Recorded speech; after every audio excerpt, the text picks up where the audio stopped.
Hello दोस्तों, उम्मीद करता हूँ सब अच्छे होंगे। सेशन में आपके लिए लेके आए दोस्तों, जो आपका हॉस्टल वार्डन का ज्वाइनिंग है, इसके साथ ही जो प्रिंसिपल वगैरह जो भी पोस्टें हैं जिनका ज्वाइनिंग अभी रुका हुआ है या फिर अभी तक नहीं हुआ है, तो अभी जो सेकंड लिस्ट आई है दोस्तों, जो डीवी के लिए कैंडिडेट्स का नाम दिया है सेकंड लिस्ट के अंदर, तो इससे जो है उसके ऊपर क्या इफेक्ट पड़ने वाला है। क्या ये डीवी कंप्लीट होने के बाद सभी की साथ में कुछ जो है अपनी ज्वाइनिंग होगी या फिर पहले आपकी हो जाएगी, इन सब बातों पर चर्चा करेंगे। इसके साथ ही जो जेएसए की टाइपिंग है दोस्तों, तो उससे जो है इस नोटिस के बाद में क्या देखने को मिला है, क्या कितने टाइम में जो है जेएसए की टाइपिंग करवा ली जाएगी, ये बात भी करेंगे। इसके साथ जो आपका मीटिंग का जो सिलसिला चल रहा है, आप सुन पा रहे हैं कि कहीं मीटिंग हो रही है एमआरएस के हेड ऑफिस के अंदर, तो उससे रिलेटेड भी सारे डाउट जो है मैं क्लियर करने वाला हूँ। तो वीडियो में लास्ट तक बने रहना। 20 तारीख मतलब कल जो है ये नोटिस निकल के आया था दोस्तों कि आपके जो कुछ कैंडिडेट्स थे, जो अलग अलग रीजन्स थे जिनका डीवी नहीं हुआ था, ठीक है। ये सारी पोस्टें हैं, टीजीटी इंग्लिश है, पीजीटी वगैरह है ना, ये भी है। जैसे ये क्या टीजीटी हो गया और अपना हॉस्टल वार्डन हो गया, तो ये सारी पोस्टें हैं। मतलब इन्होंने पूरा दे दिया कैंडिडेट्स का रोल नंबर, तो इनका क्या है अब डीवी होना है।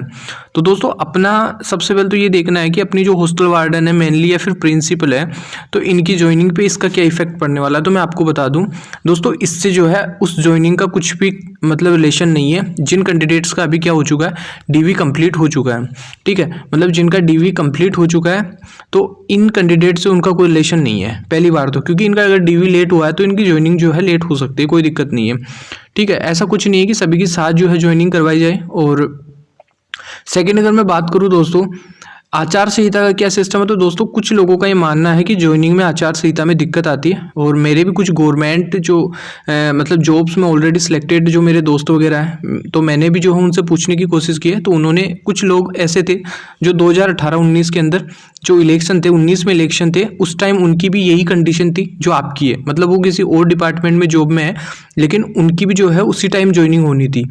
और वो ज्वाइनिंग कुछ की तो हो गई थी दोस्तों, इलेक्शन के जो आचार संहिता थी उसी के बीच में, और कुछ की नहीं हुई थी। अब मैं बता दूं किन लोगों की हो गई थी दोस्तों। तो उनमें से कुछ के लोगों के जो डिपार्टमेंट था उन्होंने भी अपॉइंटमेंट लेटर दिया था, जैसे आपकी मिल रहा है। और कुछ लोगों का डिपार्टमेंट था, उसने ऐसा कोई अपॉइंटमेंट जैसा कोई प्रोसेस नहीं था, मतलब उनको ज्वाइनिंग का जो अपॉइंटमेंट था उनका मिला नहीं था, या कुछ ऐसी प्रॉब्लम थी। जिन लोगों को अपॉइंटमेंट लेटर मिल चुका था ना दोस्तों, तो उनकी ज्वाइनिंग आचार संहिता में हुई थी बिल्कुल, ठीक है। उन्होंने हाँ भरा है। 1 से 2 बंदों को मैंने पूछा है इस बारे में, तो कंफर्म किया है बिल्कुल। और जिनको ये अपॉइंटमेंट लेटर का कुछ था कि उनको पता नहीं डिपार्टमेंट का कुछ अलग रोल था, या फिर उनको मतलब ये मिला नहीं था किसी भी हिसाब से, तो उनकी ज्वाइनिंग जो है अटक गई थी। मतलब कुछ की हो चुकी थी ज्वाइनिंग आचार संहिता के साथ, और कुछ की नहीं हुई थी। मतलब ये बीच का है, 50% का लगा लो। अब मैटर करता है दोस्तों आपके ऊपर कि आपकी जो है कुछ पोस्टों की हो सकती है या फिर अगले 70 में होगी, ठीक है। क्योंकि ये बात भी सही है लोगों की, सबकी, आप भी ये चीज़ मानते होंगे कि आचार संहिता में वैकेंसी की प्रोसेस हो सकती है।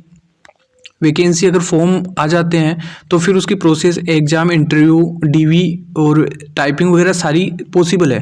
लेकिन ज्वाइनिंग जो है थोड़ा सा इम्पॉसिबल हो जाता है, ये चीज़ मैं भी मानता हूँ।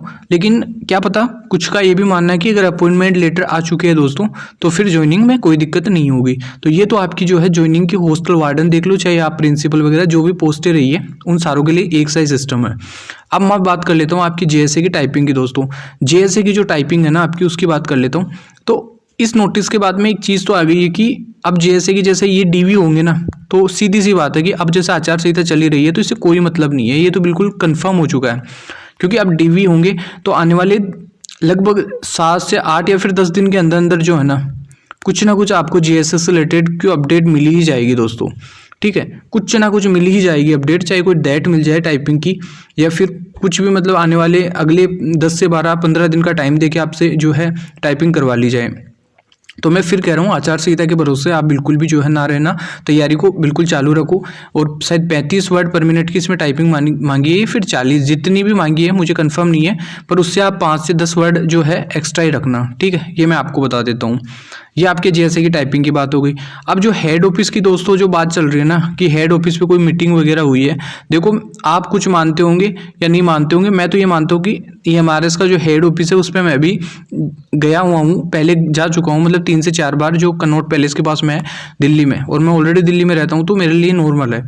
तो मैं एक चीज़ बता दूं, ऐसी कोई भी मीटिंग वगैरह होती है ना, चाहे वो नेट्स वगैरह जो भी आप उसमें जो एजेंसीज को कवर कर रही है, उसकी हो चाहे EMRS की हो, ठीक है। तो मीटिंग के बारे में इतनी चीज़ें आउट होना मुझे तो कोई पॉसिबल लगता नहीं है, जितनी डिटेल्स आपको सुनने को मिल रही है, ठीक है। हो सकता है कुछ हो जाए, लेकिन मीटिंग की कोई डिटेल्स वगैरह कंफर्म कोई इन चीज़ों को आप मान नहीं सकते हो दोस्तों, ठीक है। मैं तो नहीं मानता कि ये चीज़ें पॉसिबल है, ठीक है। ये नहीं कि एक ही हिसाब से देख के दूसरा ना बोले, तो बाकी वही है, ठीक है। मुझे तो पॉसिबल लगता नहीं कि कोई मीटिंग वगैरह है वहाँ से कोई डाटा ऐसा कोई निकल के आ जाए, और अपन में से मुझे नहीं लगता, अपन में से सारे या तो वही है जो प्रिपरेशन कर रहे हैं या फिर कोई छोटी मोटी पोस्ट में मतलब EMRS में लगे हुए हैं, ठीक है। ऐसा कोई शख्स अपने बीच में हो कि जो EMRS के हेड ऑफिस में जॉब कर रहा हो, तो मुझे तो पॉसिबल लग नहीं रहा। बाकी सब चलो खैर कोई बात नहीं, जो भी है मुझे जितना मालूम था मैंने अपना जो डाटा आपको बता दिया है पूरा, कि आपको ज्वाइनिंग वगैरह क्या इफेक्ट होने वाला है वो सारा। बाकी अगर और भी कोई अपडेट होगी EMRS से रिलेटेड मैं और वीडियो ले आऊँगा। अगर चैनल पे आप नए हो तो दोस्तों सब्सक्राइब कर लो, क्योंकि EMRS से रिलेटेड सारे ही वीडियो जो है स्टार्टिंग से लेकर एंड तक जो है मैं आपको प्रोवाइड करवाता रहूँगा, जब तक आपको ज्वाइनिंग ना मिल जाती, आपकी पहली सैलरी जो आपके हाथ में नहीं आ जाती तब तक, ठीक है दोस्तों। और उम्मीद करता हूँ वीडियो आपके लिए यूज़फुल रहा होगा। और भी कोई अपडेट होगी नेक्स्ट मिलते हैं। बाकी आज के सेशन में इतना ही दोस्तों, थैंक यू सो मच।